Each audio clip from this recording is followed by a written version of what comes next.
Laura Knight's Cassiopaean Experiments, often associated with the Cassiopeia material, involves the exploration of consciousness, spirituality, and the nature of reality. Through various methodologies, including channeling and psychic experiments, Knight and her collaborators sought to communicate with higher intelligences, particularly a group of entities referred to as the Cassiopaeans. The primary aim was to gain insight into the metaphysical questions, the nature of existence, and human development. The experiments included multi-session discussions that cover topics like multidimensional realities, free will, and the influence of higher dimensional beings on humanity. Knight recorded these sessions, which often contained profound philosophical and esoteric insights, and these records became part of a larger body of work that aimed to explore consciousness beyond conventional scientific understanding. The overall tone of the experiments reflect a blend of skepticism and deep inquiry into the nature of consciousness and our place in the universe. Laura Knight began her communication with the Cassiopaeans in 1994. She is still in communication with the Cassiopaeans to this day. If you would like a better understanding of the Cassiopaeans and their impact on humanity, I would highly suggest checking out the Wave series by Laura Knight, the Cassiopaean Forum, which a link will be provided in the description box below, or purchasing the book that I personally am reading from that contains all of the transcripts and conversations between Laura and the Cassiopaeans. The Cassiopaeans base the soul's evolution and consciousness on the spiritual template known as the Law of One. The Law of One is also known as the raw material. It is a series of philosophical texts that emerged from a series of channeling sessions conducted by Carla Rucker, Don Elkins, and Jim McCarthy in the early 1980s. The sessions involved channeling a consciousness known as Ra, who claimed to be a collective of extraterrestrial beings from the sixth density. The key concepts in the Law of One are unity and oneness. The central tenet of the Law of One is that all beings are fundamentally interconnected and are expressions of the same universal consciousness. The phrase, "we are all one," encapsulates this idea, emphasizing that unity is the essence of existence. It also covers the densities of existence. The material describes the cosmos as composed of multiple densities or levels of existence. Each density represents a stage of spiritual evolution, with humans currently experiencing a third density, which is characterized by lessons in love, understanding, and most importantly, making choices. We also seek to understand in the Law of One soul evolution. According to Ra, souls undergo a process of evolution through these densities, learning and growing through various incarnations. The choice between these paths influences one's spiritual evolution and the experiences one encounters in life. There's also discussions of the role of free will. Free will is considered sacred, and individuals are encouraged to explore and make choices regarding their spiritual development without interference from higher beings. If you would like more information on the Law of One, please make sure to check out the material for yourself. A link to all resources will be posted down in the description box below. But for now, let's get on with the show. Hello, everybody, and welcome back to Esoteric Atlanta. Of course, my name is Bryce. Let's see if I can remember how to film.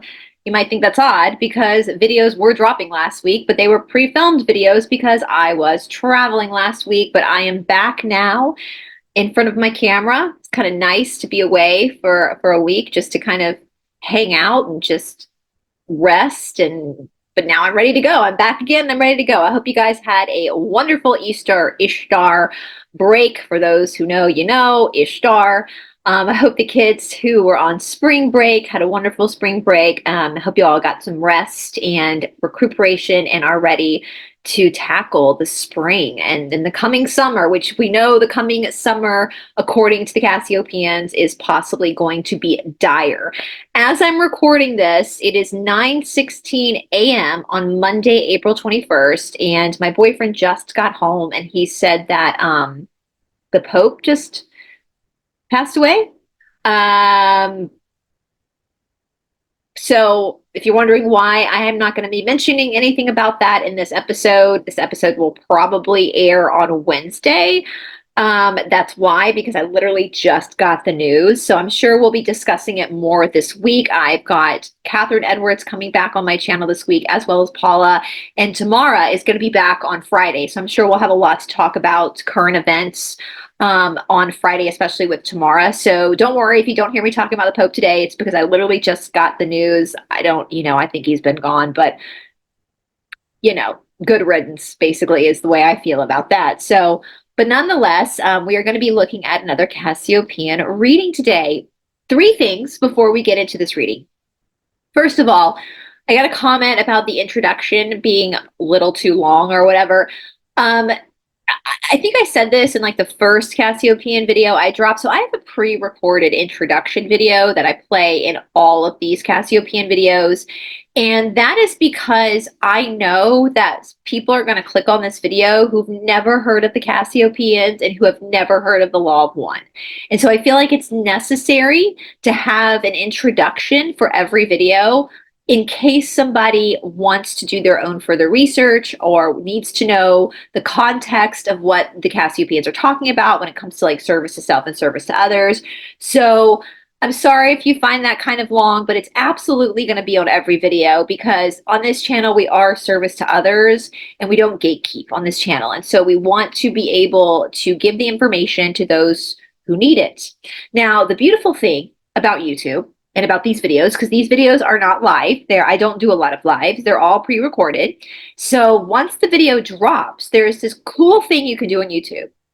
It's called skipping, right? So you can either move the cursor down a little bit to skip the opening part, or if you're on your iPhone, there's actually this little round thing that says 10. It's 10 seconds. You can skip 10 seconds in and just keep going until you get to the part that you want. So you're not obligated to watch the introduction every time. You can just move the cursor past it. I do that all the time. There are some podcasts that I really, really like listening to, especially this one channel that does like roundtables where it's like open mic where people can come and they talk about different topics. And the first like 20-ish minutes or so, the host is always like, it's a live show. So he's always setting up the live. He's thanking the people in the chat, all that kind of stuff. So I never listen to it live. I always listen to it post live. And so I always skip like the first 20 minutes or so until they actually get into the conversation. I don't have a problem with doing that. I understand why the host is doing what he's doing in the beginning. It's necessary when you're running a show. So if the beginning part bothers you and you're tired of hearing it, unfortunately, it's not going anywhere because, again, I always want to be able to serve whoever is watching this, and I want to be able to give enough information as I can so that person can then go into their own research or know what the hell we're actually talking about. If it bothers you, just skip past it. Second thing I want to talk about was another comment that I got that I want to clarify. These Cassiopaean transcripts that we're reading through, these are not my research. I thought that was clear because I'm reading a transcript to you guys. We're like reading it together, that this is not my research. These are transcripts. Now, there might be certain topics covered in these transcripts that I might do a little bit of background research on before I film, or maybe I catch it while I'm filming. So I'll just go and Google it with you guys just to get more clarity.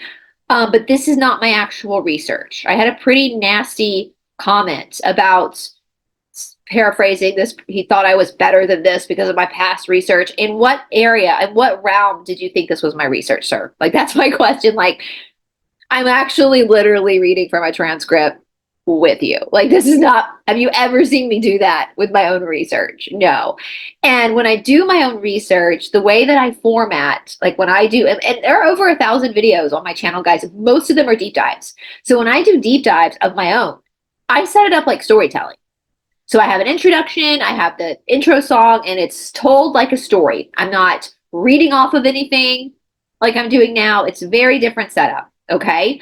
So this is not my research. Now, also, these transcripts span over 31 years. So sometimes we're looking at transcripts from like 1994.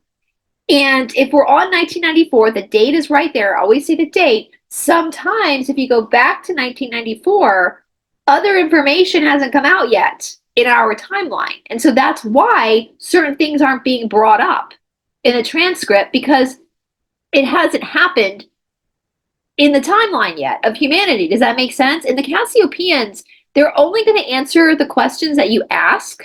They're not going to give you any more information than what you asked for. And sometimes even then, they won't answer all the questions because they don't want to mess with our free will. So they're never going to interject with anything that's about to happen unless they feel like they need to. So this is not my research, so don't call me names because I haven't pulled in other people's opinions into this. It's not the point of this reading. This is a Cassiopaean experiment we're looking at. It's an ongoing experiment. It's still ongoing, and it's very fascinating. And one thing the Cassiopaeans have said over and over again that they want us to do is network. And that's what we're doing. So we're seeing what the Cassiopaeans have to say.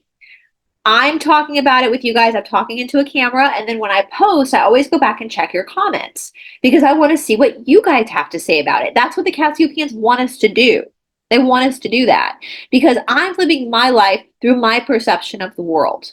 You're living your life through your perception of the world. Neither are wrong, neither are right. But if we all look at these topics they're talking about and give our own opinions based on what's being said, we might get a fuller picture of what the real truth is. That's the point of networking. So these Cassiopaean experiments, again, these are not my deep dives. I've had people say I'm not channeling this. I'm not channeling this. I'm reading. I'm literally reading from the screen that I'm showing you when I show you the screen. You guys know, you've seen the past episodes. You can read along with me. That's not channeling, okay? I'm so happy that most of you guys are liking this. I got another snarky comment about something in the Cassiopaean forum had contradicted some of my prior research. And there was a snarky comment made by that. I'm not bothered by that. I've said many times before that my opinion will probably change on things, even on my own research. Humans are supposed to change their opinions. If you have had the same opinion, I started this channel in 2020. You can go through all my videos. I don't take videos down. I'm not ashamed of my opinion changing. Why would I be ashamed of that? Like, that's part of being human.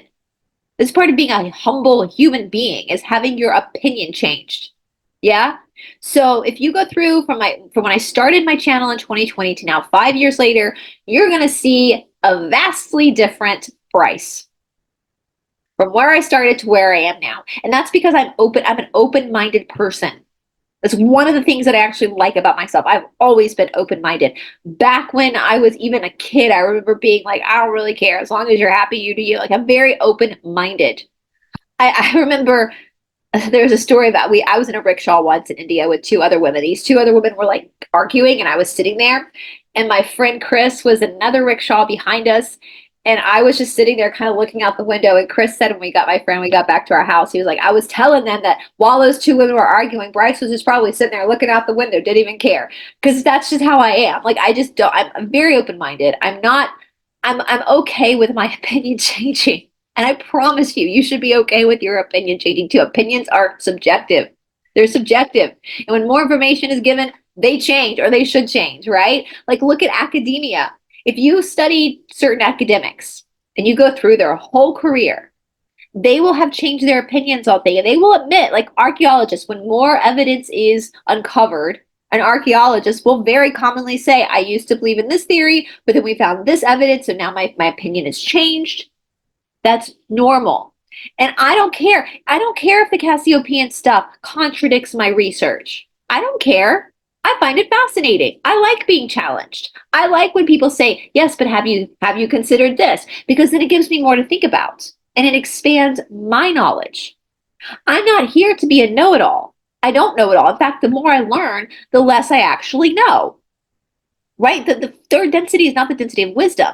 And so I have said that in some of these readings where there is contradictory stuff, I'll say it. This contradicts my research, but let's look at it. It's interesting. I bring people on my channel all the time who have a different opinion than mine and let them speak and let them give their opinion. This gatekeeping of opinions, this black and white thinking is so worrisome. Like, this comment like really bothered me more than any of them because I thought, So you don't want me, you think that I as a YouTuber have to have everything right. And if something contradicts my opinion that I read publicly on my channel and been open about it, that there's something wrong with me? Should I hide that information from you guys? Like, if I come across a Cassiopaean transcript that contradicts my research, should I hide that from you guys? Like, seriously? Because that's what the establishment does. And I'm not willing to do that because I'm not attached to my opinions.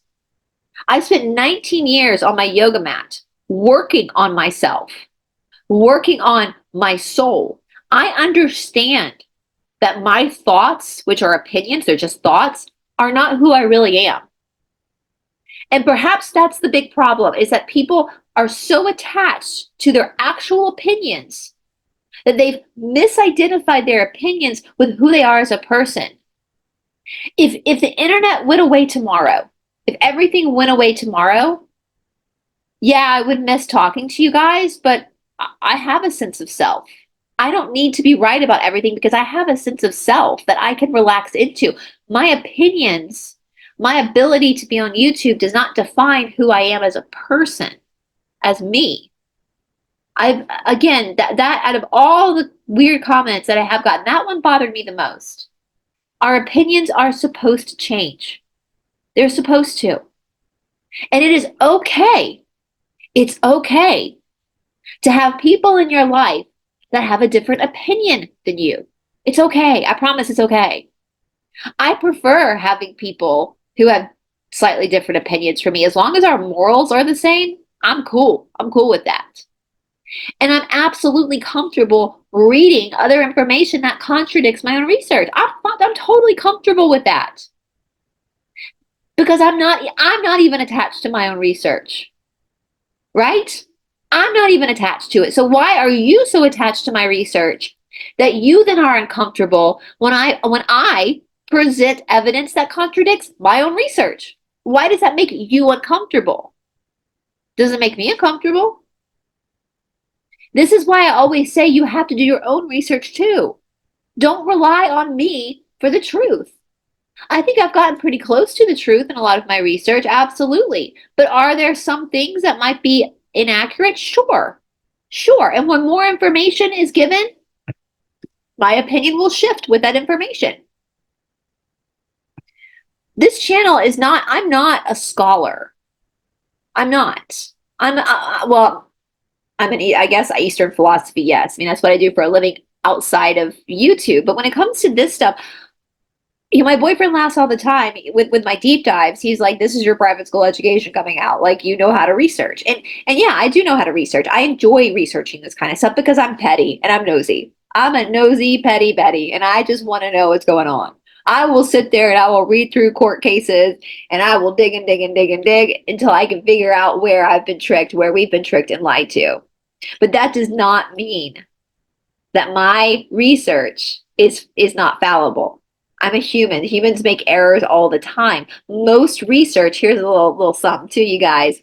We know, like medicine, it's practicing medicine. It's practicing law, right? We're practicing. It's not perfect. Well, in research, it's the same way because most research is subjective. You have the objective information, the factual information that you are connecting the dots, but then your opinions around that factual information become subjective. Yeah? And we try, that's why it's called confirmation bias. Like, I try to be very aware of my confirmation bias, which is why I don't mind reading contradictory stuff on my channel, because I'm aware of things like confirmation bias, and I'm aware that everybody has confirmation bias, even myself. Like, so I like having those challenges, right? Because that even shows me where I have blind spots. So again, there's going to be stuff in the Cassiopaean transcripts that absolutely contradict my research. I don't care about that. I find it interesting. So why do you care? This is not the density of knowing. And if you guys want to know a little secret, I think I've said this before, at the end of the day, like, none of this really matters anyway, right? None of this really even matters anyway at the end of the day. What matters at the end of the day is you and your sense of self and the choices that you have made. Are you serving others? Are you an empathetic person? Are you a compassionate person? Are you protecting yourself? That's what are you working on yourself? That's what matters. That's what matters. All of this stuff, this is just interesting and challenges our mind. It tickles our brains. It just makes us more curious about the world around us. And maybe it assists us in not falling for more propaganda that forces us to give our power away, right? But the details of all of this drama, the details of the drama in the world, doesn't even really matter. It doesn't really matter.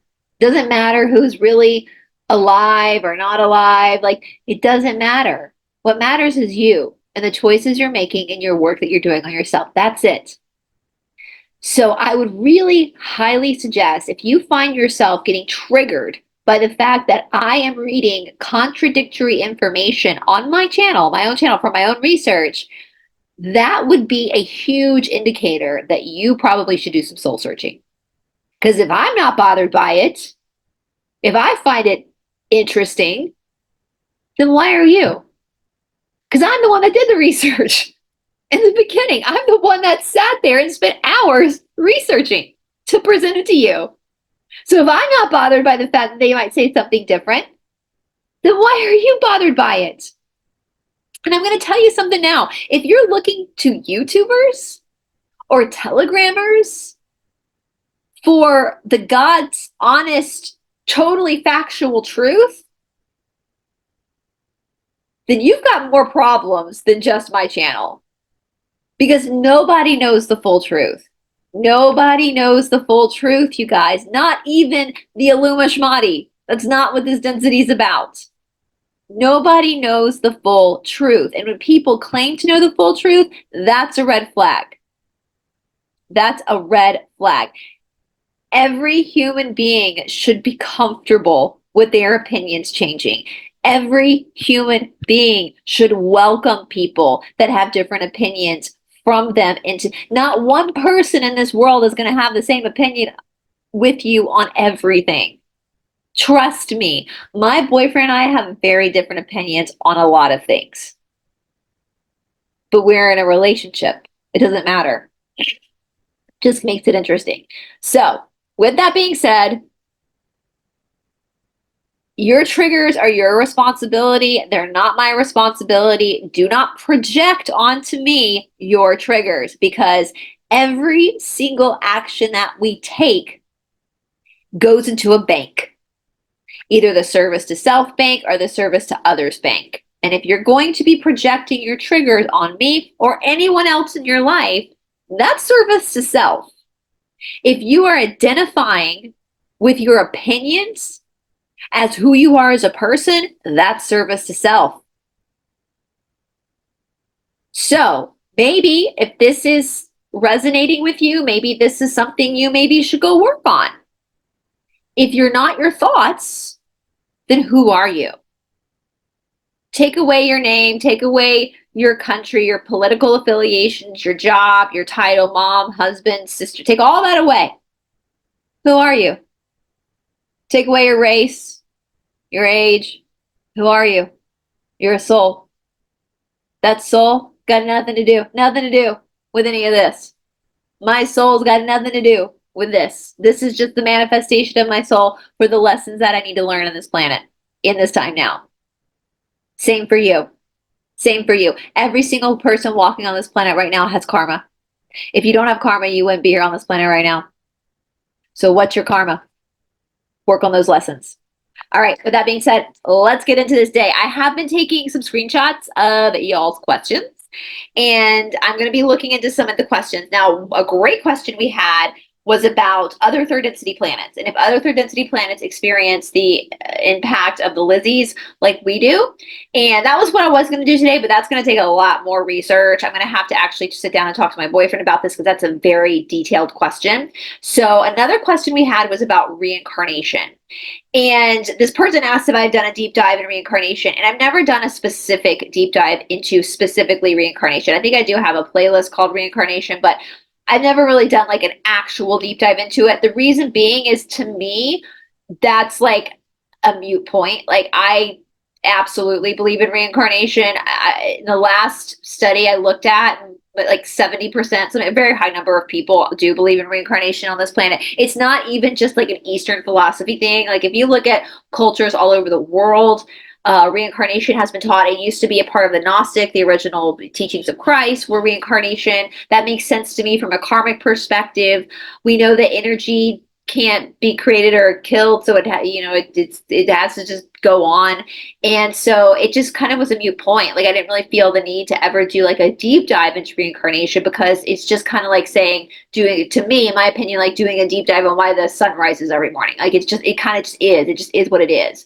Now, that being said, if you've been with me for a while, you know I do have some issues with reincarnation. And these are my issues. And I'm going to reiterate this again in case you're new here.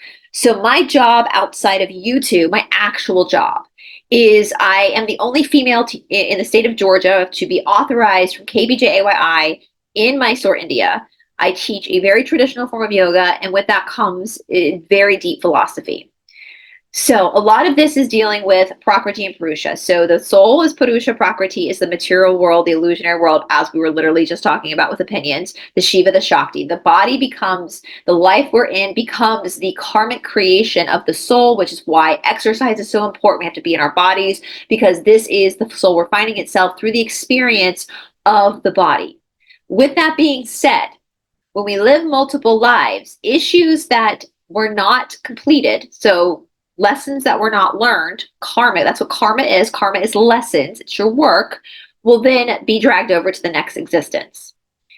Now, where people get confused, when you are coming into a life and you have this karma before you, you're supposed to work on it in the life you're in now, not go back to then. That's why we have amnesia. It's no trick. Like, no one's tricking you. There was no great scheme where somebody said, some deviant being was like, we're gonna make them forget all their past lives. No, that's just part of it. Like, there's a reason why we have amnesia and just basic feelings of past existences. Like, we're not supposed to remember. Do you know how effed up this world would be if we could actually remember? Could you, I mean, literally, because souls do move in cycles with each other. And so the person that's like your husband or your wife in this life could have been like your executor in the past. Like, could you know, and that doesn't matter, because that was the story then. That was the karma then. This is the karma now. So you can't hold somebody accountable for the part they played in a past existence, right? It's about this existence. And so sometimes I think when we focus so much on reincarnation, we lose the power and the purpose of this carnation, of this incarnation, this being, this life now. It's like being in the fourth grade and being so focused on the third grade and everything that happened in the third grade that we just totally don't even do the work in the fourth grade. And so we got to go back and do the fourth grade again, right? Everything you did in third grade prepared you for the fourth grade, not so that you go back to third grade, but that you're prepared to handle the fourth grade. New teachers, deeper subjects, right? Does that make sense? And I find sometimes people, and I've experienced this myself, I've experienced this with people in my personal life outside of YouTube. I've even experienced this with people I've filmed with in the past on YouTube, where you feel such a connection to somebody. Like, when you instantly meet somebody, you're like, I fucking know you, like, we've known each other. And that's cool to recognize that. But the point is like, right now, you're who you are. Like, you're not from the past, right? Like, you're who you are now. And I've seen people get obsessed with like trying to figure out relationships in the past. And back then I would bite my tongue more, but I really want to be like, what the fuck does it even matter? What does it matter? Yeah, you could have been my lover in a past life, but you're not now. So what does it matter? Like, can't we just be who we are now? Like, why do we have to be so obsessed with recreating something? I don't want to recreate what happened then. That already happened. Let's see what happens now with these bodies and this life. And, like, it's wild to me. Like, there doesn't have to be a reason why you're connected to someone. Like, there doesn't have to be like some stars align, fireworks going off, reason why you connect with somebody. Sometimes you just connect with somebody. Sometimes that's just how it is. My best friend, my best friend's Chris, the guy I was talking about from India. He lives up in Canada. When I first met Chris, it was just immediate comfort. Like I just immediately felt comfortable with him. Like immediately. I was like, oh yeah, hey. Like, Chris is my friend that he's been on the channel before. We've made a pact with each other. Like when the time comes that one of us leaves the world, if you know what I mean, the other one has to go confiscate the other one's phone, because we definitely have had conversations that as friends, because we're very honest with each other, that should not be released to the public, right? Like I was just really comfortable. I don't need to have an explanation as to why this guy I met in India, who's now my best friend, like why I all of a sudden felt, I don't need to know, like we were besties in a past life. I don't need to know that. Like the point is, he's Chris now, I'm Bryce now, and we're friends. Like we trust each other, we love each other, we support each other, right? That's all I need to know, because that's the karma now. And so I think sometimes the reincarnation, we just get so, I think we get so bored with our own lives that we want to bring magic into it. So we try to come up with some like story from the past, like star-crossed lovers, and now we're back. And it becomes this like soap opera that becomes literally delusional. When in reality, there is magic in the boredom. There is magic in the nothingness. There is magic in the simple connection between two people. Yeah? I mean, what's to say like the person that you're with now was like your sibling in a past life? Do you want to know that? Do you want to know that the person you're boinking now was your sibling in a past life? No, you don't want to know that. You don't need to know that, because it's not this life. I also find too that sometimes people focus so much on past lives, it kind of goes back to the whole boring thing. They're trying to disassociate from this life. And if you find yourself trying to find purpose by the past, by creating stories from the past, then that's a big issue. That's a big red flag psychologically. And I would really, really beg you, as someone who does this for a living, I would beg you to start seeing a therapist for this life, not some like hypnotist that's going to take you back to way back when, but like now, like some therapist that can help you go through your life now to bring you back to the present. Because what's already happened has already happened. Spirituality is here now. It is not there then. It's here now. And I want you to fall so in love with where you are in the here now moment that the past doesn't even fucking matter. It's fun to think about things we were in the past, but they're not us now. And I love my life now. I love being this life. I love the fact that I've lived all over the world and I've spent time in India and the adventures that I've gone on in this life. I love the fact that I've created this body at 42 that feels younger than 22. I love the sweat, blood, and tears that I've put into this. Like, I love being me. I don't want to be back then. Like, I like this existence. And next existence, I hope to do the same thing where I can leave this existence in the past and be in the next existence. Yeah? I mean, why would you want to just constantly be riding the Ferris wheel? Like, why would you constantly just want to be on the Ferris wheel when there's other rides at the amusement park to get on?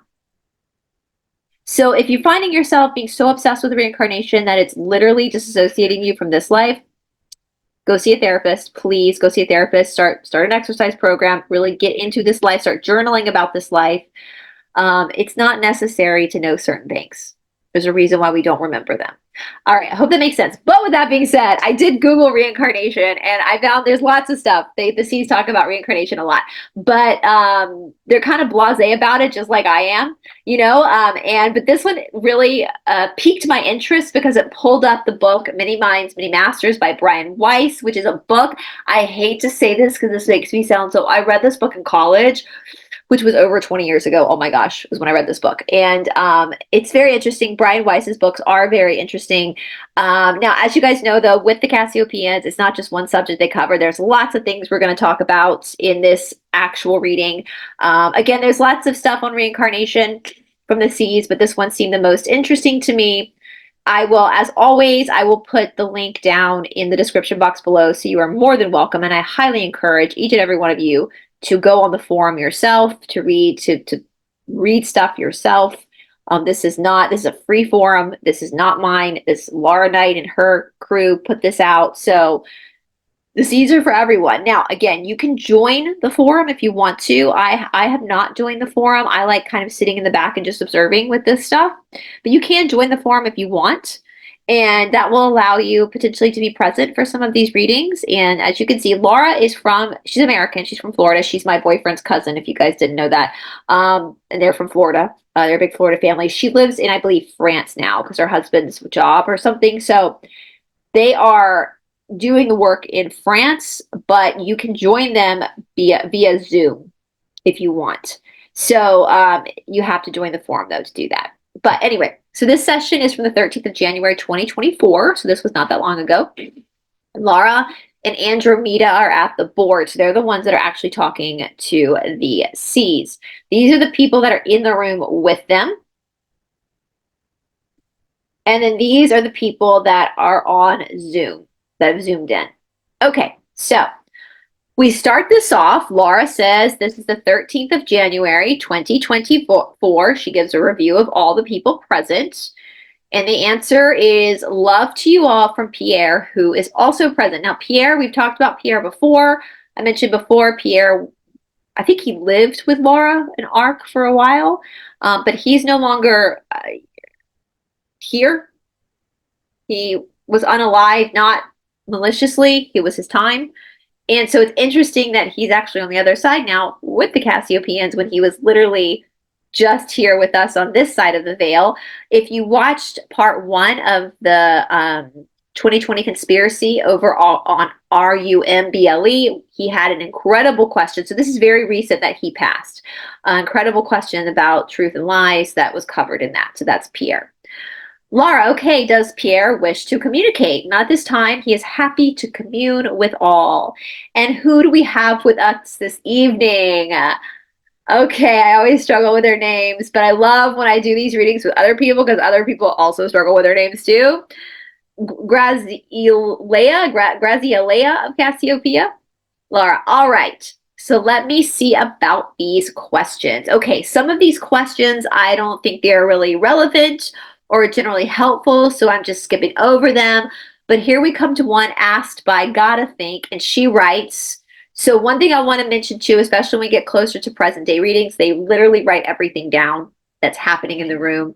A dog barks, they write it down. Someone goes to pee, they write it down. I respect that, and they write their conversations down between the questions with the Cassiopaeans.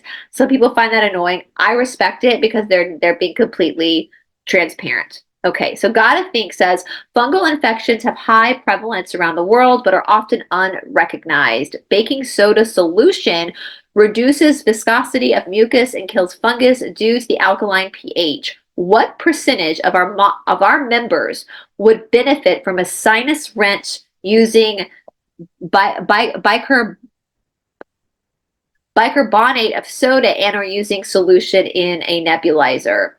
I like this. This is really important, this whole conversation between Gotta Think and the C's. So the C's say, not a well thought out query. Best to have individuals assess their own conditions and decide on their own. Fungal infections are indeed almost ubiquitous. Many would benefit from this therapy as well as other approaches.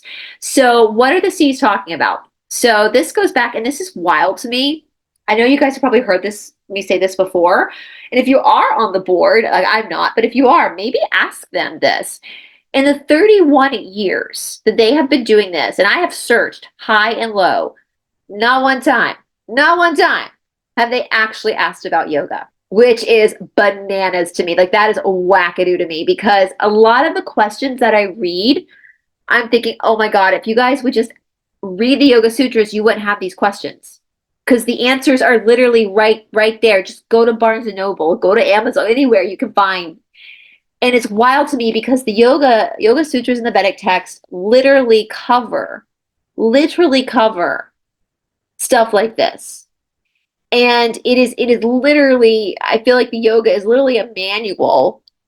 I mean, it kind of is a manual on how to live on a polarized planet, which is third density. So why they have never talked about the Yoga Sutras with the C's is just baffling to me. But you know what I think it is, and this is just my own subjective opinion. I think if you venture into yoga, you're going to have to start venturing into exercise. And I personally don't think Laura wants to go there. she's a very hard worker with this stuff, but I just for my own, and I'm so grateful to her, but I think if I was her teacher, I'd be like, girl, I think you're a little lazy. Like, I think she likes being sedative, like not actually moving. um, and we see this in some of her questions because it does seem like she wants a quick fix. Like, when we go to fourth density, this is going to happen, or that is. We're going to get to some of that soon in this reading. Where no, girl, like if you actually just put some walking shoes on, like you would fix yourself. So what am I talking about with this? With yoga, the sister science to yoga is Ayurveda. Patanjali, that wrote the Yoga Sutras, also wrote the master book on Ayurveda. So fungal infections are a kapha imbalance. Now, our sinus stuff, mucus, this is all kapha dispositions. Like arthritis is a vata issue. So, like for me, and what the C's are saying is absolutely correct. With any type of condition, one way of doing it is not correct because every single person has a different disposition or different karma. Yeah, the body is part of your karma. For example, here's another, I've talked about this a lot. I had a person on this channel for a long time. It would drive me crazy. Almost every episode would write, everyone needs to be cooking and using coconut oil, coconut oil, coconut oil. And every single time I would respond and be like, you're going to put somebody in the hospital if you keep saying this. Coconut oil is good for kapha-based people. It is not good, however, for vata-based people. If a vata, like myself, I'm vata, uses too much coconut oil, it's going to send them to the hospital. Their body's going to shut down. So there's no one size fits all when it comes to this, to people's karma. So if someone's got mucus, one simple therapy is not what's needed for every person. Like for me, I get under the lights here, my nose will run. And I'm not a mucusy person because I'm a vata pittam. I don't have a lot of kapha. When I'm not filming and I'm just in my life, my nose doesn't run that much, right? It's more when I'm in the lights. My nose also when I'm in Florida, because we spend a lot of time, we go back and forth. My nose isn't bad in Florida. It's mostly when I'm here because I live right in the middle of Atlanta, right in the skyscrapers. I've got these lights on me, so I know what's causing my nose to run. I know that. And I appreciate my nose for responding so quickly to whatever dust or dander is getting stuck from being under the lights and in this city. Yeah. So for me, like I have a little nasal thing I use in the shower. But other than that, I'm not super worried about it. Like other than that, I'm not like it's just my nose reacting to the conditions. That's it. But if I were more kapha based and this was a problem that was like all the time, then I might want to actually look and see what was imbalanced. And by doing that, you would need an Ayurvedic doctor. When I started looking at the dosha system, and if you're new here and you've never heard of the dosha system of disposition of energy, I will tag some videos down in the description box below that I've done in the past to explain this. We have videos also on the Esoteric Academy if you want to go there to see those videos. But the best thing, if you really want to understand your disposition, is to go to an Ayurvedic doctor. They will do all the tests and then they will tell you what your disposition is so that you can understand, what's going to work for you, especially with food. When I started eating for my dosha, my life changed. So, and this is kind of what the C's are saying. This isn't a good question because not every single person who has a fungal infection or a sinus infection is going to respond to the treatment that she's saying everyone needs to take. That's a very wrong thinking. That's black and white thinking. And not every person's the same. And not every sickness, even though stuffy nose for me and a stuffy nose for you are both stuffy noses, but the origin, the reason for the stuffy nose is not going to be the same.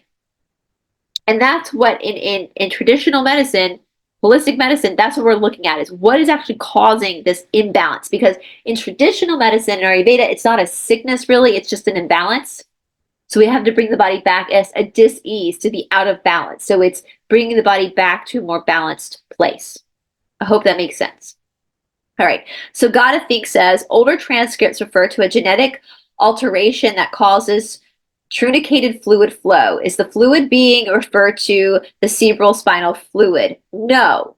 Well, then that eliminates the next question, which was a follow-up. What fluid flow is it? As yet unknown organic structure throughout the body carrying a different fluid other than blood or lymph that is related to light. Your ancestors glowed and transmitted light and power. And this is where we're going to get again into some of my stuff, my studies, and my job outside of YouTube, which we're going to talk about in a minute. Joe asked, was that related to the veins? Were they talking about blue veins or the light coming from them? Wasn't there some session about it? Laura says there was something about it. I think we were talking about dancing once, and they were talking about some kind of energy flow that came through the arms that allowed them to levitate. Yeah, that was the spear-headed Martas and stuff like that. Is that why, or by the means by which some people throughout history have been able to levitate? Because they had some genetic quirk that allowed the system to become operational? Answer, yes. Laura, I mean, just like some people can transmit healing power and so forth, so there's a whole other different thing that's going on in the body that people are not aware of. Is that because that fluid is something other than what we think of as fluid? It's more like energy? Yeah, or more like, answer, difficult to explain since you don't have the concept. So this is the key here. This is the key here. All right, let's keep going. And we'll talk about this in a minute. It's based on an unknown structure. A structure throughout the body that carries fluid or something like that, like a fluid. Is it because it's not exactly like a fluid as we know it? Answer, yes. Laura, is it something more like, let's say, a fourth density fluid? Answer, yes. Laura, and the structure itself is fourth density when it exists in the body? Answer, yes. And we have the potential for this if the DNA were to be upregulated. Yes. Okay. So are you saying when they said you don't have the right concept, so then she goes back and thinks about it and she says, so we have the potential if this DNA were to be upregulated? Yes. So what is that telling you? Why are you waiting for a med bed?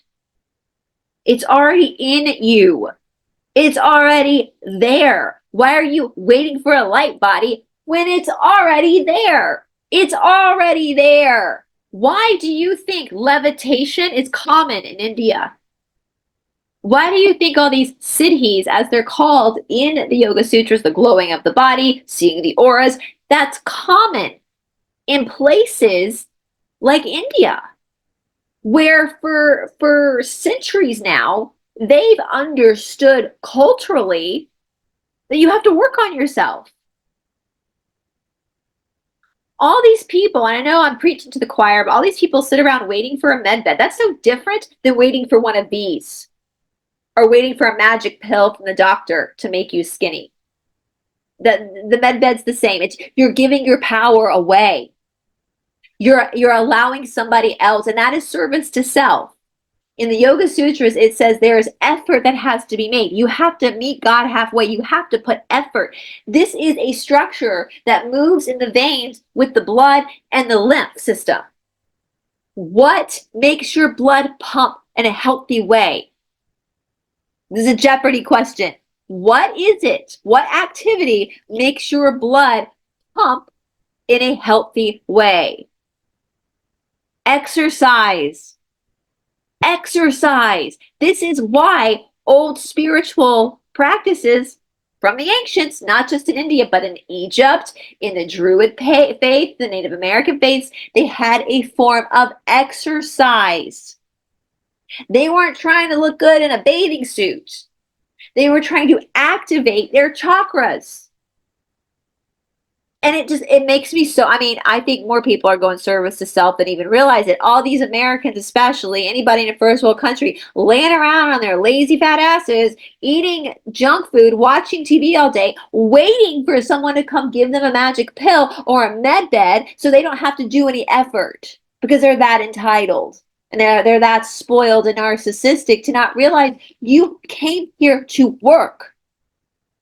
It is okay. You have to sweat. That's called tapas in Sanskrit. You have to sweat. That's what's moving shit, is the sweat. Your muscles are not just muscles for strength purposes. They have spiritual purposes as well. The oxygen in the lungs, people talk about, I can't wait till I can fly. You already got fucking wings. They're called your lungs. Go for a run. That's fine. Go for a run. Then you're flying. And this is what they're saying. Remember, they spoke about the reading about dancing, the dance caused because you're moving energy. Your calves are your second fucking heart.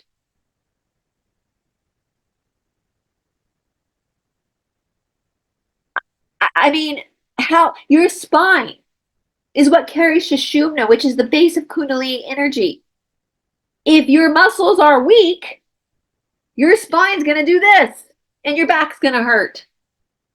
Interesting, right? Like, I have 5 herniated discs. I've said this before, and actually my boyfriend said the other day, I need to do a show where I talk about all of my physical health problems I've had, because I think people would be pretty embarrassed by the excuses they've tried to give me when they actually hear my full health background of what I've been through. There were times I couldn't even, I've already had spinal surgery once. There were times in my early 20s I couldn't even get out of bed without help. But I didn't want to be a slave to the system. I wanted to take that back for myself. So I started to study the body from a spiritual perspective. I started really working my body, getting up at Brahma Muhurta at 3 o'clock in the morning, really trying to understand how energy moves through my body. 19 years later, I'm the only female. You know, when I had back surgery, the doctor told me when I was 17, I had back surgery. He laughed. Yoga was just now becoming a thing. It was just now starting to become popular. This was in the late 90s. And the doctor said, oh, you know, after my back surgery, he's like, you know, you'll never play golf, or like, you'll never do yoga. Well, joke's on him, because now in the state of Georgia, I'm the only female who's authorized to teach traditional yoga, because I didn't want to give my power away. I'm going to make those decisions for myself. If my back hurts, I have 5 herniated discs right now. If I wake up with back pain, you know what? You know what? I go, thank you for telling me, to my body, and I go and I work on my core strength. Thank you, body. Thank you for letting me know that my spine's a little off. Thank you. That's what pain is for. It's not for you to go take a pill. It's for you to go, oh, it's your body signaling your karma to you. Oh, my back hurts? Okay, cool. Thank you, body. Thank you for letting me know that, because now I know my spine, my Sushumna, where Kundalini, Christ consciousness, is a little off. It's not flowing into my head. So I need to go and strengthen my core so that I can pull the muscles back up to pull the structure back up. Everybody gets on these channels and talks about chakras. You could talk about chakras round and round and round and go in circles. It's not going to do anything unless you actually put your damn walking shoes on and sweat. Pull your perineum up, pull the core, the bandhas, the locks. Then you start to upgrade yourself. I am at 42 years old. I feel younger at 42 years old than I do at 22. When I was 22, I wore a 0. I was tiny. Well, I'm 42 now. You know what size I wear? A 2. Why is that? Because I've spent the last 19 years working, getting up at 3 o'clock in the morning, sweating, crying sometimes on my mat because I was in so much pain. But nonetheless, I still did the work. If I can do it, anyone can do it. If you're breathing, you can do it. No excuse. There are literally no excuses. Literally. If you have a body and if you're breathing, you can do it. And that should be inspiring, because it makes me so upset when I see people give their power away. Oh, I'm waiting for a med bed. Why are you giving your power away? I thought you were awake. You claim to be a truther who's awake, but you're giving your power away again to the dark side. You don't need a med bed. You seriously think that God would have given you a body that needed something like a med bed? Do you have that little faith in God that you would think your body wasn't perfectly made already? Because the God I believe in just wants us to meet him halfway, because we already have everything in our body. But we have to put the effort, we have to face the pain and put in the discomfort and put the effort in. Hopefully this will inspire you to put your walking shoes on and go for a 30-minute walk. That's all you got to do to start. That's it. All right. Some rare individuals accidentally, by genetic recombination, have this. Have you ever heard of anybody glowing? No, I have. I've heard of glowing before. I've seen it. And that's the thing too. There are halos, Laura, there are halos, and there are ancient stories of people glowing, you know, but I would say, well, actually, yes, I have, because some of these stories, like, for example, some of the people who can levitate are like Padre Pio and others like that. I covered Padre Pio. I'll put that video down in the description box. Have the people who say that they saw the person glowing. Anybody ever heard of that or read of it? Yeah, okay. Yeah, and as I'm saying, like, no, this is not anything weird. Like, this is normal. Like, this levitation is not some freaky thing. It's normal. You see this stuff all the time when you embark on this journey. I've seen some crazy ass shit in India in that shala, and it's not actually that crazy when you see it because you've seen how hard that person has worked. All right, Dennis Weston Price has documented the drastic change in draw structure following the introduction of the agrarian diets to groups of people. This is one of the causes of the DNA damage causing truncated fluid flow. Laura, well, that's based on the question which we've already rejected. So I guess in a sense that question is unanswerable as it's written, but the question is still valid. Does the introduction of an agrarian diets help perpetrate this condition or this truncation, this genetic deficiency or lack of upregulation of the genes that allow for this? Yes. So the agrarian diets are wholly responsible? No. Partly responsible? Yes. The mindset of the purpose of the agrarian diet is related. Bing, bing, bing, bing, bing. Joe, a lack of abundance mindsets. Yeah, they've got to hoard things. They've got to grow more and hoard it, store grains, all sorts of things, invent money then the mindset of scarcity. Yeah, okay. So that's essentially kind of a service to self perspective on the earth that would be related to the reduction in powers and abilities, I guess. Yes. So again, the idea, the mindset that you have to wait for a med bed, the mindset that you have to wait for some special pill from your doctor or a little zappity doodah or all these things. That's the scarcity mindset. Well, my body's not good enough. Well, I'm tired. Well, I got a herniated disc. This is that scarcity mindset. That's not going to get you anywhere. Okay, I got 5. You got a herniated disc? I got 5. Let's go for a run together. Come on. If I can do it, you can do it. Okay, when something is wrong with me, when I feel my knee hurt or my back hurt again, I go, okay, thank you, buddy. My mindset has changed. Instead of, oh my God, I can't do this anymore because this hurts, I go, interesting. This is hurting. Why? What's going on, body? What are you trying to tell me? What karma am I neglecting? This resistance is only going to make me stronger. So let's get into this nitty gritty. Let's find this. As David Garrigues used to say, when something was not going right, now we have something to work with. You got a herniated disc? Great. Now we have something to work with. Now we have resistance we can work with. You're overweight? Awesome. Now we have something we can work with. We have a starting point. Why? Why are you overweight? Let's look at this. Let's figure out why you're overeating. But this is when it gets interesting. It's when it just gets juicy. So that scarcity mindset, I need X, Y, and Z in order to fulfill the destiny God has already given me. Why do you need X, Y, and Z to fulfill the destiny God has given you when God has already given it to you? Like, why do you have to ask Jesus into your heart when God is already there anyway? You're born with the Holy Spirit inside of you. This scarcity mindset is service to self. And this is such an incredible conversation. And I hope people are hearing this because I've been screaming this for years now because it's so painful for me to see people just giving their power away because their body's not perfect. It's like they think they have to have this perfect body in order to then achieve a perfect body. That makes no sense. But that's what you've been programmed. You've been programmed to believe that you're nothing. That God made you deficient. I'm sorry, not the God I believe in. All right. Joe, all power comes from your mind and your media. Didn't I see someone say something about phosphorus or something? Joe, lights in the veins and stuff, something in the session, but I have to look it up.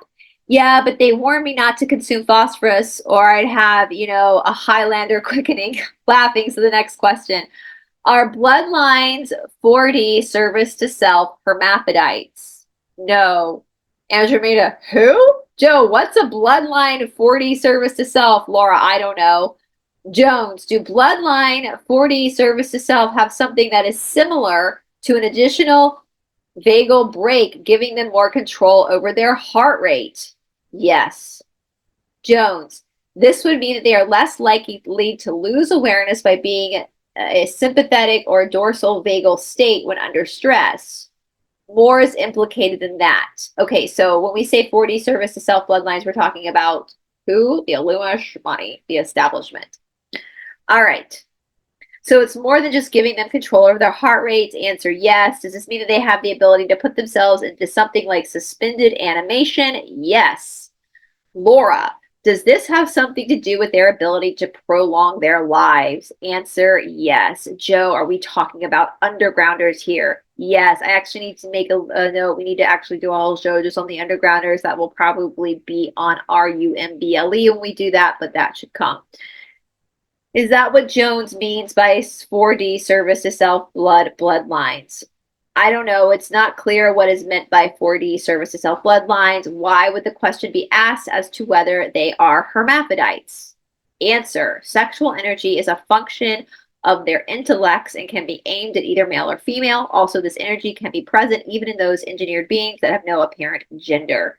Joe, stay away from them. Laura, 4D is really weird. I guess that would be like the Greys or something, you know, something like the semi-plant-like beings that they grow in their giant test tubes. Is that it? Laura, so is that what they're trying to recreate on Earth with all the gender transition stuff? Answer yes, partly.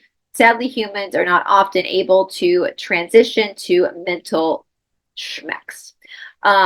So one thing I want to note here too, we've said this many times, both the dark and the light use the same tools. So like Shremex, the hokey pokey, is used by both the good and the bad. But on the positive side, it goes without saying that it is a loving, nurturing experience that creates life.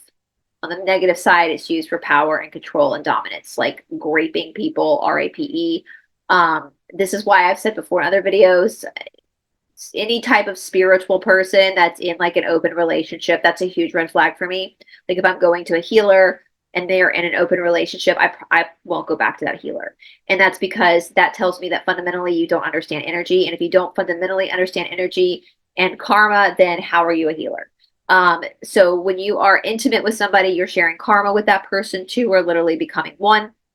And if you invite other people into that, that becomes a shit show of everyone's just sharing each other's karma, and then chaos ensues. And that's what they do with like ORGY. That's what they do on their side. The whole open relationship thing, swingers thing, comes from service to self side.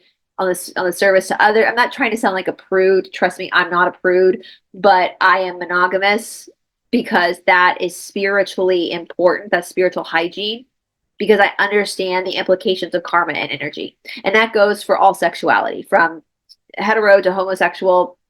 You are with one person, right? Even if you're bi, you pick one partner and that's it. And you're sharing that karma with that person. Yeah, that's why cheating is so bad. It's not just betraying of the other person, but you're also bringing karma into that other person that they didn't ask for. So I would be very, very careful. If you're going to a healer who's in an open relationship, that's, you do you, but that's a huge red flag to me. Because then when they're healing you, that their karma is, anytime you go to a healer, their karma is involved. It has to be. But if you're going to a healer that's got a shit show of intimacy with other people, then I don't know what to tell you. Like, that's bad, because you're pulling all of that into your session. Okay. Question, Laura. So these transitioning persons, and I've read that they are mostly doomed to never experience any kind of really normal schmexual relations, think that they're going to create themselves in another gender, but that doesn't really happen, and they only end up being hurt and frustrated. Yes. All right, enough on that. Next question. Regarding the C statements that the Russians are unfortunately utilizing paranormal research very little, and there is unfortunately no Laura POTCM equivalent in the East, is there anything we could do to resolve or make up for this unfortunate situation? Translate more. So put this out more in more areas, more languages, which is what we're doing on YouTube, right? So if you speak another language, if you're watching me and you speak another language, why not open up a YouTube channel where you translate this into whatever language you speak for people who speak that language? I don't know, just an idea. Laura, okay, this is from Approaching Infinity. Approaching Infinity. Why does 4D service to self, or why is 4D service to self so interested in all of our nuclear activities, whether energy or weapons related. The background being, while many think they are just concerned that we don't destroy ourselves, others, like Ton DeLonge, says it's because nukes can actually damage them, that they have a negative effect in their dimensions. Yes, I knew this. So that I'm not worried about BOMBs going off of the nuclear type, because that will actually harm the 4D surface itself too. So they're not going to let that happen. Okay. So, question, approaching infinity. Also, the C's have said setting off nukes can have an effect on beings in other realms, similar to the Dilop Pass. There is your answer.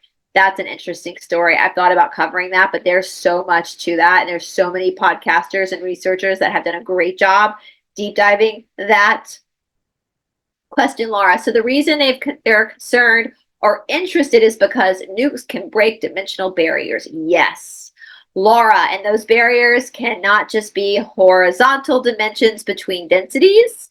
Yes. And also it is true that the energy can go into those other densities or dimensions and cause damage there. Yes. Approaching infinity. What is the source of the 1.6 gigahertz signal that shows up on Skinwalker Ranch whenever strange phenomenon occurs? I have covered Skinwalker. It was one of the first videos I did the first year I had my channel.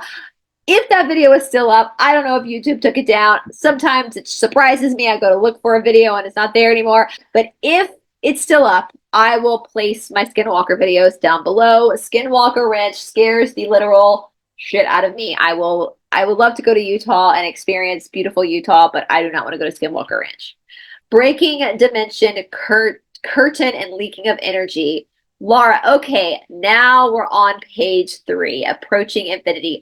On the ranch, so Skinwalker Ranch, the team reportedly detected caves underground near the mesa and a vertical structure within the mesa, which they cannot drill through. The drill bits come out undamaged, suggesting that the material they are striking is frictionless. They suspect it's metallic. Also, the direction of the drilling attempt suggests the structure is convex at the bottom and the top, with a tower of some sort extending almost to the top of the mesa. During one drilling attempt, they detected radio transmissions when the drill bit was in contact with the structure. What is the structure? Part of underground 4 density, serves the south base. I think they're referring to, you guys, there's a television show on right now.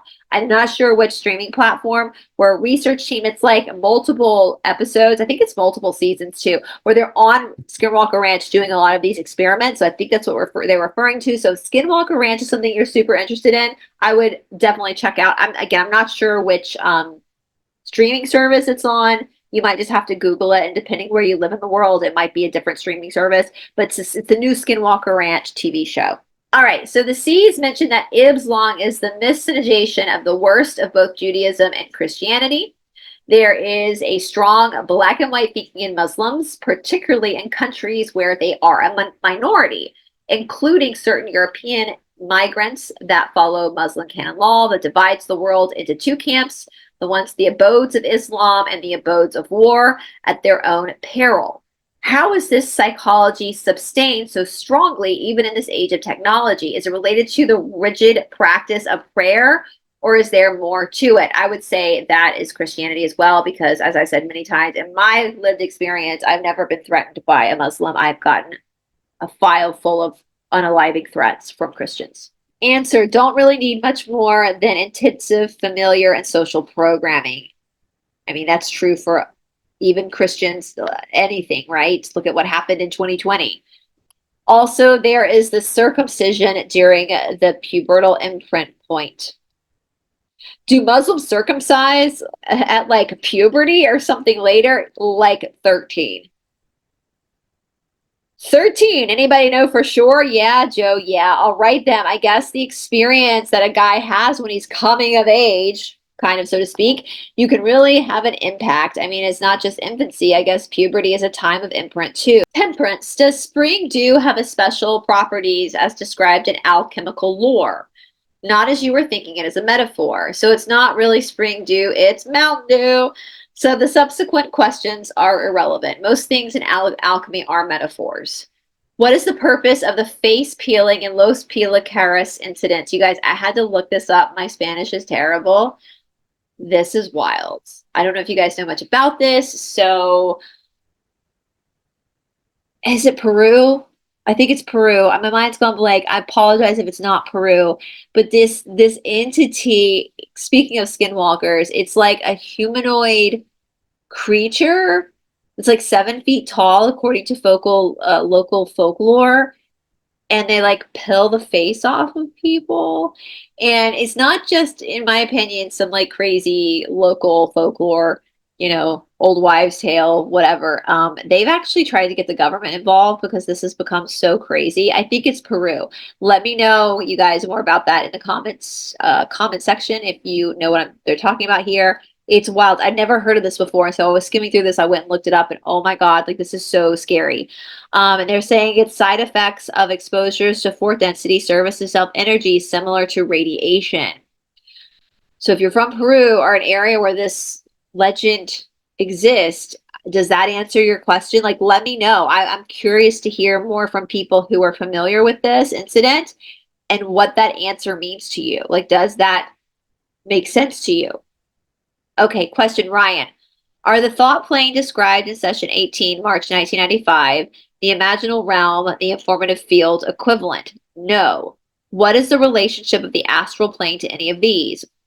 All are in a sense different dimensions. Laura. Well, are the thought plane and the imaginal realm equivalent? Close. But are they different from the informational field itself? Yes. Okay. And is the astral plane related to these? Not so much. Astral involves emotions. That's interesting. All right. Is the information field like a higher density than the thought plane? Yes. That makes sense because emotions are fallible, whereas knowledge is just knowledge. Facts are facts. Like facts don't care about your opinion, right? Like that makes sense. I can't think of anything to add. Okay, Ryan asks again. In a similar way to how the fancy flu strengthen anti-authoritarian tendencies and resilience in some of the population as the result of the hubris of the PTB, does beaming the population with, I'm going to spell this, HAARP, and other such signals cause a risk to the population's FRV actually being strengthened by the beaming? I think what he is asking is this like having a boomerang effect? The fact that people have to resist the beaming strength, the fact that people have to resist the beaming strengthens them and therefore increases their SRV in the other direction. Is that possible? Yes, to those with knowledge, because that's resistance. It's like resistance training. What is strength training?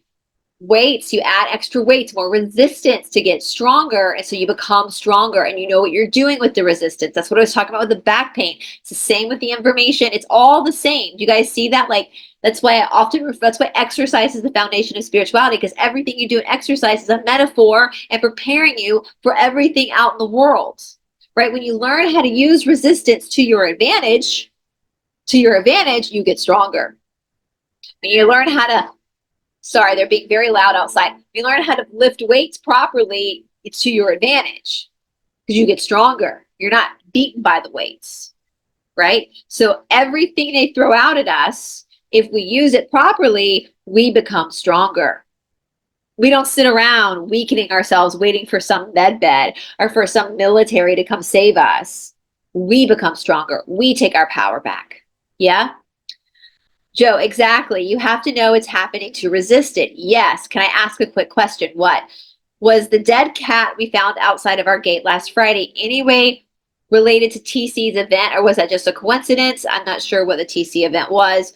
It was the same day, right? It was hit by a car or something, don't know. It looked like it probably. Was it related anyway to the energy coming after TC and his wife, KC? Not directly, but in general, yes. So they're just talking about something was obviously going on with someone in the group, what they call a negative reading, I'm sure, which is when the Lizzies are really psychically kind of coming down on you.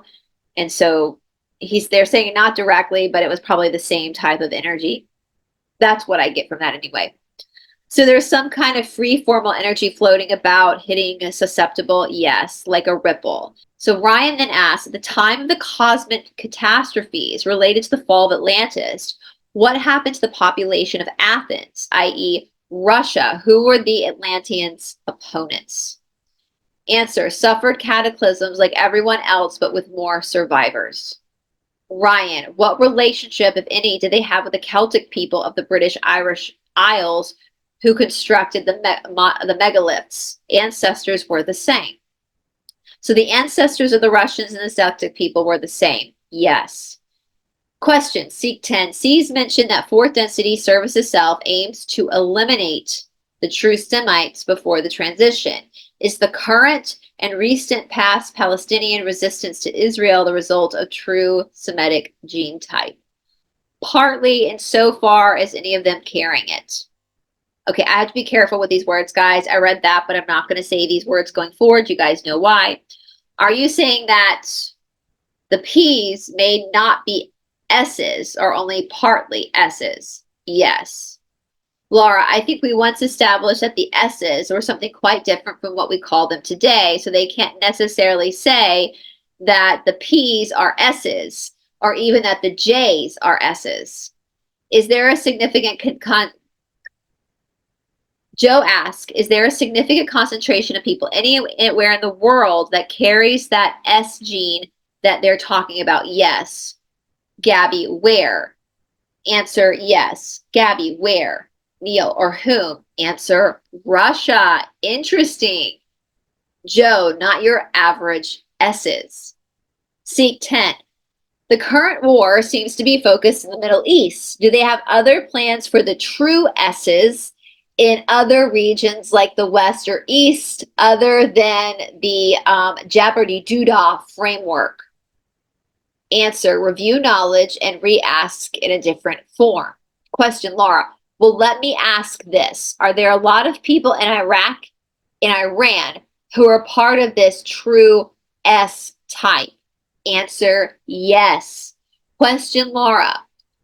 And that would be one of the reasons why they're focused on ultimately fighting, why they went into Iraq and started the whole thing there, and then ultimately wanting to fight a war with Iran and constantly wanting to fight a war with Russia.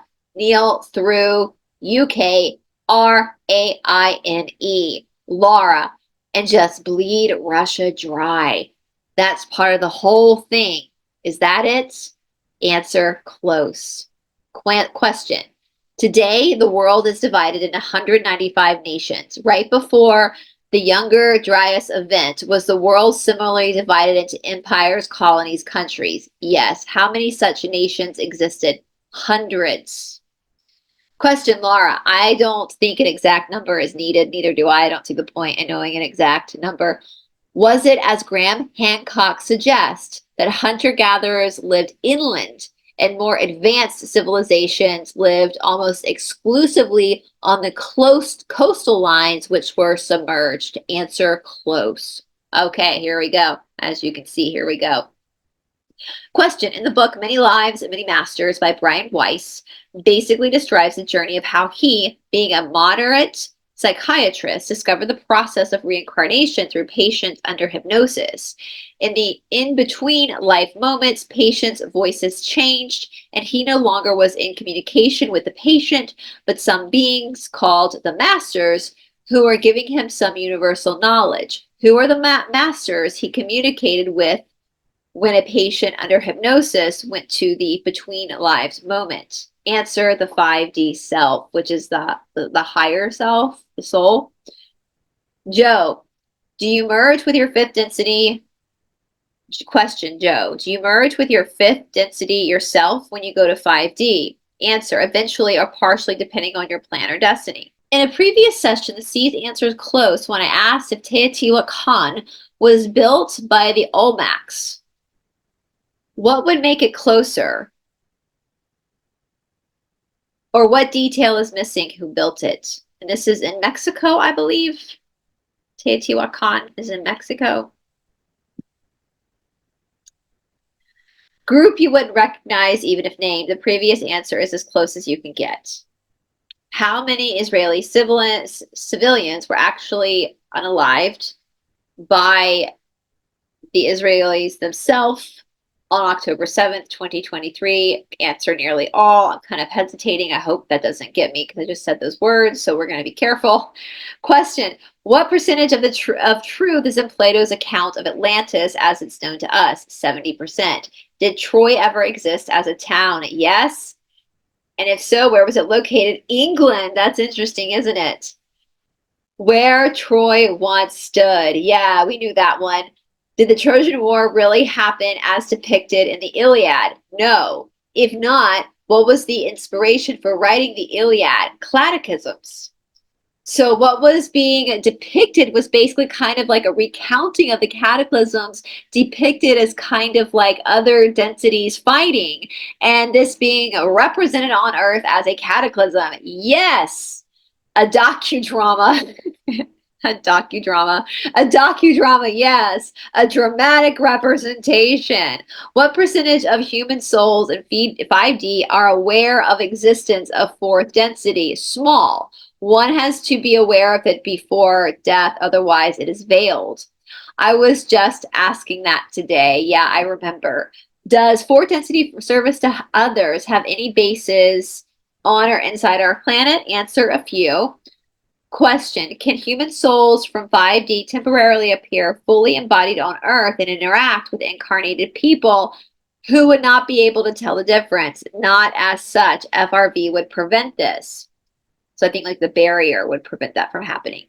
And that's why, I always say this a lot because I'm like, people like, they're doing tarot cards on people without their permission. Well, I asked their higher self. No, that doesn't work. The higher self is not the one living karma.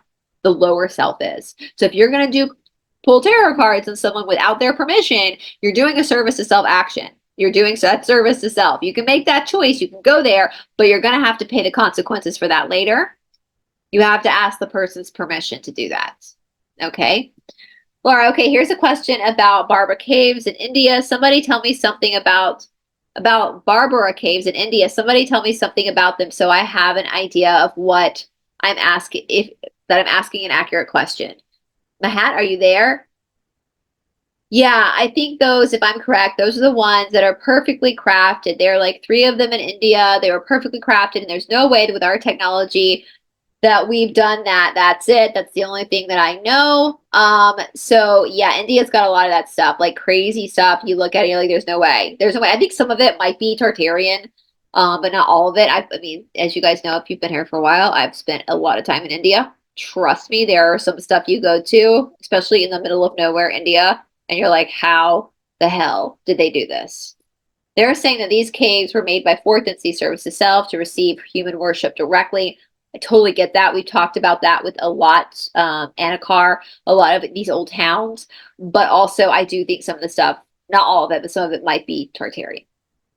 Is the word worship there a euphemism? No. C's mentioned 3 destruction events for Atlantis. So does Edgar Casey. Casey Atlantis book suggests 3 destruction events years around 50K BC, 28K BCE, and 10K BCE. C's clearly confirmed the last one is closer to 8,498 BCE. That was the 10th of December 1994 session.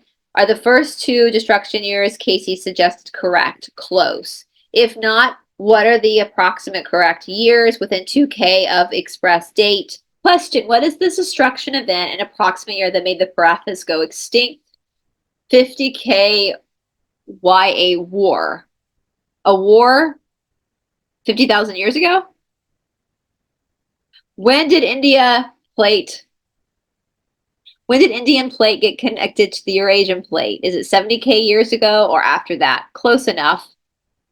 Approaching Infinity asks, Jeremy Cobell and George Knapp recently released video from Iraq taken on a base in late 2017 of a strange jellyfish UFO that was visible only on thermal camera. It resembles many other videos people have taken over the years. The video itself has been confirmed as legitimate by a soldier who was stationed at the base, who said they referred to it as a spaghetti monster. What was the object? 4D energy being that feeds on human suffering, approaching infinity. And what was the other jellyfish object seen on February 16th, 2020 in Sao Paulo at 8:45 a.m.? Similar, except more physical, a probe. Andromeda asked, there were several that were kind of jellyfish-like. What's up with the jellyfish form? Conduits of energy, representative of the essence of the object as perceived by humans. Laura, it's like we see reptilians as reptilians, but they may not necessarily be what they look like to themselves, right? Because that's our interpretation of their essence. Even if it's the first time we encounter or see them, yeah, we're reading their essence. That's how we read them immediately with no preconceptions. Since we are wave reading consciousness units, we read waves. That's what people are doing when they see jellyfish. They're reading the information. It's the closest we have that makes sense to us, the closest object we have that we could project onto it. And an octopus or something, you know, they have these long tentacles that can reach out and grab different things. Andromeda for an octopus, it's just grabbing and holding things. But jellyfish, they actually sting. They have a poison of some sort. Laura, okay, next question. Considering background information on the forum, here are several questions. Does Putin have knowledge about the UFO research and the related activities like crash retrievals that are going on back in the USSR? Partial, but more concerned with daily tasks. So he is pragmatic. He wants to deal with what's in front of him. Is Russia in possession of alien vehicles, tech, and bodies as claimed? Yes. Can you tell us where they are located? No. Nice try. Did USSR or Russia try to reverse engineer alien tech? Yes. Were they successful? Yes. Are there any reverse engineering projects going on right now? Yes. Is Putin aware of such projects? Yes. What is his view on the alien phenomenon? Does he think it's malevolent, mostly, and why he promotes Christianity? Which, you know, all humans are flawed, as I said in the beginning. I think a lot of times people, this is what I think about like Candace Owens too, because I love Candace Owens, but I really disagree with her religious perspectives. I'm like, girl, how can you be so awake but not see what's clearly right in front of you with religion? But I think what happens is when you start to wake up to all the nefarious stuff in the world, you try to cling to another belief system to make you feel better, when literally no belief system in anything man-made is kind of what brings clarity, like just knowing that there's God, like, you know, like that's, I don't know. I just think people cling to it because they're scared. Even Putin, right? All right, that's the end of the questions on the list. We have got on the Zoom chat, did Lloyd Austin's sudden illness have anything to do with being in Ukraine? Yes. Was he injured in some way? Yes. Is this being covered up? Yes. Was he injured in a Russian airstrike? Yes. Damn. And that must be the Medevs was alluring to in his tweet. Very, very interesting. So they're getting ready to start hitting big. How badly injured was he? I mean, he's back on the job, right? So no, don't think so. He's still in the hospital. Is he likely to recover enough to continue his duties? Most likely, but was iffy for a bit. Complication from prostate surgery is what they said. Laughter. That's why Biden didn't know. He got shot in the cojones. On Twitter today, I don't think I'm saying that right. I don't know who this is, you guys. I'll put pictures up, hopefully, in the editing process if there are pictures. If there are no pictures, that's why there are no pictures. But the Medvedev, basically. So on Twitter today, Medvedev basically threatened to do similar to the British Prime Minister. He said he's lucky he got away pretty much from Ukraine. This person is asking, in 2016, footage from this place, Bashkortostan, Russia, showing people in a car being chased by something. What was chasing them? That looks like a Bigfoot. Can we get him to put it up on the screen? Did you have any research to find out if there was an ordinary answer to his question? Well, there was a video analysis by a guy who said the way the creature moved was very unnatural and it kind of looked like a Bigfoot, but it moved very strange, made movements like this. So yeah, he demonstrates. I would love to see that. So yeah, I don't know what it is. I was just curious. Oh, you were just curious. Did you not even stop to consider whether this question was universally interesting? Okay, well, we'll ask it anyway. What was it? Usual window faller. We warned about increased frequency of such encounters. So window followers, these are like fourth density entities, negative entities that have been able to like be around us and we don't see them, but now we're starting to see them and they don't realize we can see them. So they're like, whoops a daisy, you can see me. So that's a window follower. I heard something weird the other night over in the direction in the garden at night. The dog, Leah, was running over and barking at something. It sounded like a weird combination of a cat and a baby crying. I heard it twice at night and it was cold. Was that our regular neighborhood baby Mothman? No, a wild creature. I love that. Sometimes I think things are super paranormal and the seas are like, nah, it's just a wild creature. It's normal. Okay, this question, session 24th of September 1995. Each time a new flock was planted, it was engineered to be best suited to the environment where it was planted. Aryans are the only exception as they had to be moved to Earth in an emergency. New question, were the languages except that of the Kentuckian planted along with the flock? In other words, did the flock that was planted come with a language that was designed for them? Yes. Can you give an example? S language, which was taken over by the slave class and lost by the true S's.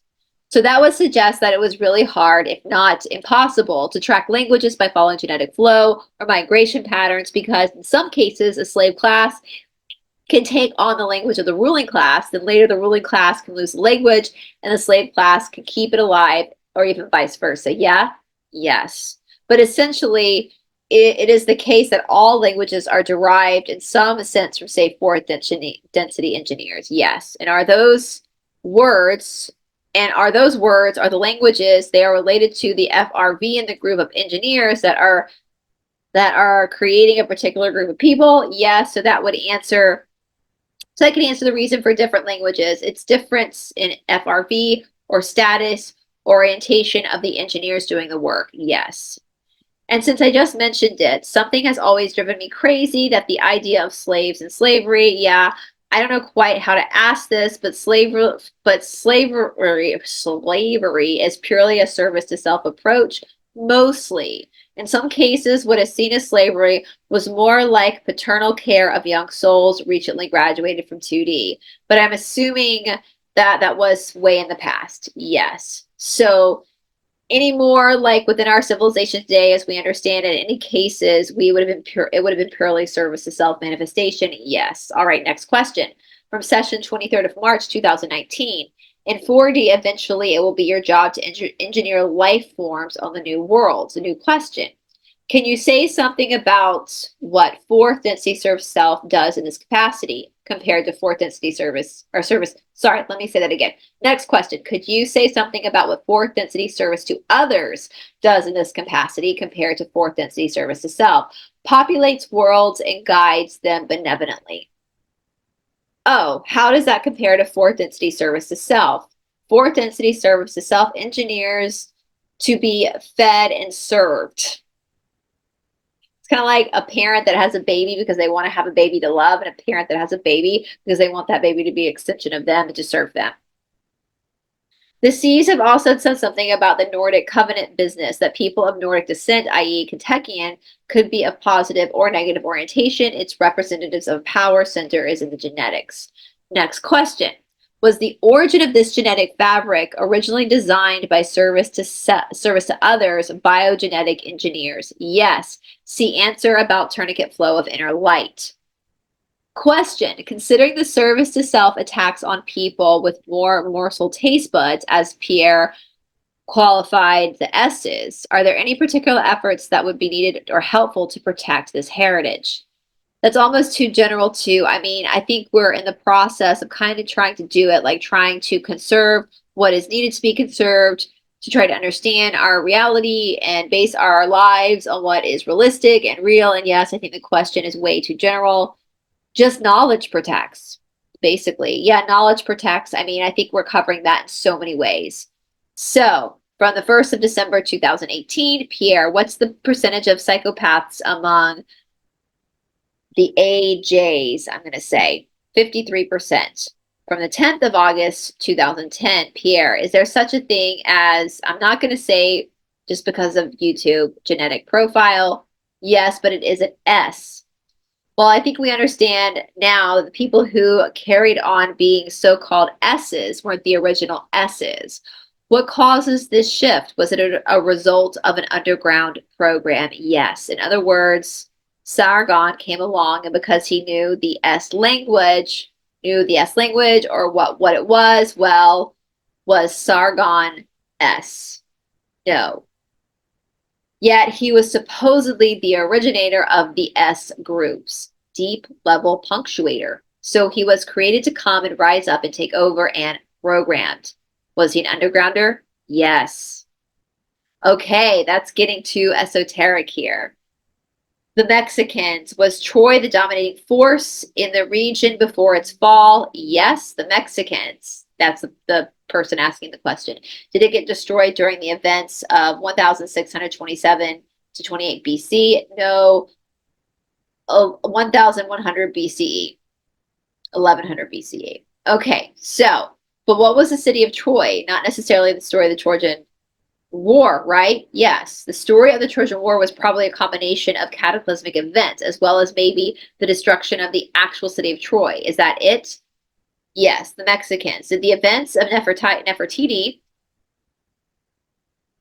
and Akhenaten happen geographically in Egypt? Yes, that's interesting. Well, maybe not so much. They said geographically in Egypt, but they didn't say geographically in Egypt of today or geographically of Egypt of then. So, yes. What was so special about the last member of the Perseid family carry the genes of power in undiluted form, the Mexicans? Did it live after all and have descendants? Yes. Do we know some of them? Caesar. Will the PTB turn the wokesters into scapegoats when things get worse? Yes. So we've been saying that the people that are so following the agenda, like virtue signaling and everything, they're going to end up being the biggest sacrifice. Has Israel hidden small nukes in Europe and the USA for retaliation? Yes. Where are they located, please? Should we ask about what happened in Miami Bay? What happened in Miami? I'm curious to know. 3-letter agency operation gone wrong, necessitating cover up. I think we know what that was, the mall, right? Was that a 3-letter agency operation generally? Setting up as T-attack to blame on conservative factions. Like the Proud Boys or something, that makes sense, the usual, so they got busted. They'll probably try again though. Question, are the Texas National Guard versus the Border Patrol, National Guard kicking out Border Patrol and taking over the Eagle Pass, Texas, recent events part of the previous stages of a possible civil war? Could definitely trigger a large conflict. And guys, this is from over a year ago, just so you guys remember that. Question, since we're on the current affairs, was the official narrative about the Jays in New York were doing in the tunnels under, okay, I'm not going to say these words because I don't want to trigger YouTube. Is that what they were doing? Just kids who were, no, I think we know the answer to that. The official story was that it was just young kids who had been messing around for 6 months waiting to build a tunnel between the actual center and the old baths or something like that. So that's not true. What were they tunneling under their own buildings for? There's your answer. We know that. That's not shocking. That's what people have been saying. Oh my God. I'm highlighting these because I cannot say these guys. Whatever you can think of, but mainly children. What's up with them Jays? I mean, it's just programming, or is it genetic profile? Hatred of humanity due to early infant programming. Joe, involving circumcisions? Yes. As the World Economic Forum starts promoting disease X, what could it be? A big mistake that very well might take them out. So where is this disease X going to come from? A lab. And where is it likely to be released? Globally or in one particular area? California, New York, Singapore, Paris, and London. And what's the purpose of releasing this? Is the depopulation thing, or is it an excuse to enforce more control, or both? It's both. And they're going to obviously have another zappity doodah. Yes. And they actually think people are going to take it the second time around. Yes. Do they think we're all stupid? Yes. Are they likely to release another fancy flu type in terms of its severity and infectiousness, in terms of the kind of people that it has had a bad effect on, i.e., not many? Is it likely to be that level of severity, or is it likely that they'll release something that is more severe, more deadly? They're trying to make, I'm not going to read this out loud, you guys, just because I'm a little bit nervous. You could stop and look at that and read that for yourself. But this is an engineered here on Earth kind of virus. It's not a 4D service to self virus. Yes, yes. That one is still to come. So as a general rule, if you're relatively healthy, you don't have anything to worry about. Yes. So no rushing to get jabberdy doodah. Take precautions too, like taking your supplements, not going around where people are having it, taking lots of vitamin D or whatever. I can't say these two things, the I and the H. So I should do a lockdown. Patients should not be able to come to me. I should check them out by telephone, apparently like they did with the fancy flu. Right. Can we get a time frame on this? Well, in Paris, there will be the Olympic Games, huh? So guys, this is over a year ago. Yeah, they're going to release it as Olympic Games. Is that it? Probably. The timeline is accelerating, which we know it didn't happen. Here we go. A R virus is what? Is kind of like what we've had these last few months, a head cold, you know, and the Ebola like features. So you bleed from your nose and stuff or whatever, or you're just really like flat in bed. You're so tired. Maybe some people will not be able to recover. The mortality rate, it's like 20%. Say that again. The mortality rate of this WEF was about 20% for this virus X. Huh. So they have plans already. They're practicing. They think we're dumb. Is there any particular specific precaution we could take for this particular possible virus that's upcoming other than what we were already doing? No. So just be healthy. And so what we're doing, and have your eye thing on hand. And why do some of us have strobe flashing lights effects when taking the eye fur thing? DNA changes. That's what you said, Gabby. Good ones? Woohoo! We can keep taking it. Yes. Okay, we can take it again. Give me more of that. TH and his wife, KC, want to know where Denny is and how he's doing. I normally wouldn't ask this, but it was really traumatic for them, and they would like to know where Denny is. Close to you and guarding. Aw. Regarding Texas question, possible civil war and or state receding from the U.S.? Indeed. Question, what the C's meant by mental sex? White Coast, only you would ask that. I can't believe you asked that. Mental sex. Well, what did you guys mean by that? They said in relation to transgenders. Trying to really internalize another gender, that's what it's meant. Yeah, like they can change their physical parts, but they can't. But initially, they can't really. I'm uncomfortable talking about this because of the algorithm, so I'm just going to kind of skip some words. Is that what was meant? Yes. It wasn't having schmecks with your brain, good Lord, or anyone else's, White Coast, or long distance virtual stuff. It's okay, White Coast. We love you. It gives a new definition to long distance romance. Geez, okay. Jeep wants to know if the aliens are going to be introduced this year. Jeep, you know they're not going to answer that question. Nice try. You're just trying to be tricky, aren't you? Okay, are aliens going to be introduced this year? As far as we can see, they have already been introduced. Just people are not paying attention. Well, I think she's probably meant them coming out and declaring themselves to be aliens and that they're now in charge or something like that. Press conference and all that. Not yet. Zermans, how many NATO, not going to say that word, military personnel were unalived in UKRAINE since the beginning of the war in UKRAINE? Answer, dozens. Zermans, can fourth density service to self abduct souls from fifth density or interfere with fifth density anyway? No, that makes sense that they wouldn't because it's above them. Okay, have a question. It's related to beings sighted in a national park in Indonesia. There are many paranormal strange myths or legends about this park: tiger men, hauntings, portals, and the princess guardian of the glass lake, to name a few. One of them is the orange pendek, or short man in English. According to the locals, in my conversations with them, these are 4 to 5 foot bipedal creatures that look like a cross between a man and an ape.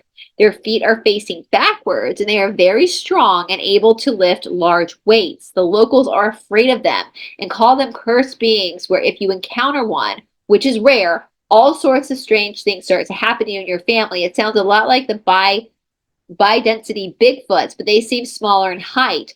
What actually are these creatures? Do they come in through portals located near the park? Window fallers from both 4D and other dimensions, including astral. I am going to be asking. All right, I need to make a note of this, you guys. Let me highlight this. Hold on. Where's my pen? I'm going to ask my friend Jessica Jones, the Cryptid Huntress, about this park. Maybe I can get her on a show with me here. If you guys do not know Jessica Jones, I will tag her channel, the Cryptid Huntress, down in the description box below. She's a YouTube friend of mine as well as a real life friend of mine. We live about an hour away from each other, so we've done things together. And she is a huntress, a cryptid huntress. Obviously, that's the name of her channel.